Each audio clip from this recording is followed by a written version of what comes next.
तो अगर हम अभी देखें तो रिकवरी रेट बेहतर है और ये एक अच्छा साइन है, क्योंकि इससे ये लगता है कि हमारे जो हेल्थ केयर इंफ्रास्ट्रक्चर में जो स्ट्रेन पड़ रहा था बेड्स का, ऑक्सीजन का, वो कुछ हद तक अब कम हो सकता है, क्योंकि ज़्यादा से ज़्यादा लोग रिकवर हो रहे हैं और हॉस्पिटल या हेल्थ केयर इंफ्रास्ट्रक्चर की ज़रूरत थोड़ी हद तक कम हुई है, थमी है। और जैसे पहले हम देख रहे थे कि एकदम दिन पर दिन केसेस बढ़ रहे थे और हमारी हॉस्पिटल की रिक्वायरमेंट ज़्यादा हो रही थी, उस पे कुछ हद तक अब ढील आई है और कुछ हद तक हमारा इंफ्रास्ट्रक्चर पेशेंट्स को मैनेज कर पाएगा। दूसरा ये भी है कि इससे कुछ हद तक संकेत मिलते हैं कि शायद हमारे जो केसेस हैं वो अब कम होना शुरू होंगे। हम पीक की तरफ पहुंच चुके हैं या पीक को पार कर चुके हैं। मेरा ये मानना है कि कई क्षेत्र ऐसे हैं जहाँ पे हम पीक अब कम होने लगेंगे। कुछ ऐसे क्षेत्र हैं जहाँ पे अभी भी केसेस कुछ थोड़ा बहुत बढ़ेंगे और कुछ और हफ्ते लग सकते हैं कि जब तक हम बिल्कुल ये कॉन्फिडेंटली कह पाएँ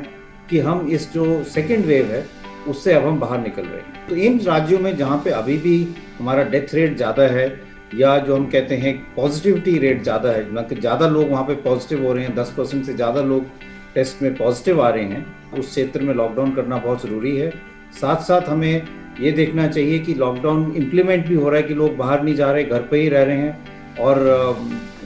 भीड़ नहीं इकट्ठा हो रही और चेन ऑफ ट्रांसमिशन को हम तोड़ पा रहे हैं, जिससे वायरस जो है एक व्यक्ति से दूसरे व्यक्ति में ना फैले, क्योंकि ये ह्यूमन टू ह्यूमन स्प्रेड है। तो अगर हम चेन ऑफ ट्रांसमिशन को तोड़ पाएंगे तो हमारे केसेस भी कम होंगे। कई दफ़ा ये भी देखा गया कि कई जगह पे ऐसे जो जहाँ पे लोग होम आइसोलेशन कर रहे हैं या घर पे ऑक्सीजन सिलेंडर रख लेते हैं, तो वो घर पे ही काफ़ी देर तक ऑक्सीजन लगाते रहते हैं और घर पे ही रहते हैं। जब उनकी कंडीशन बहुत सीरियस हो जाती है तब वो हॉस्पिटल की तरफ आते हैं और तब उनके फिर ट्रीटमेंट जो है वो डिले हो जाता है, जिससे डेथ या मौत हो सकती है। इसलिए मैं ये भी कहना चाहूँगा कि एक डेथ ऑडिट करने की ज़रूरत है और वहाँ पे हमें डोर टू डोर सर्वे करके जो भी व्यक्ति जिसकी सैचुरेशन कम हो रही है या बुखार तेज़ हो रहा है या जिसको कोमॉर्बिडिटीज़ हैं, डायबिटीज़ है या हार्ट की प्रॉब्लम है, इन व्यक्ति को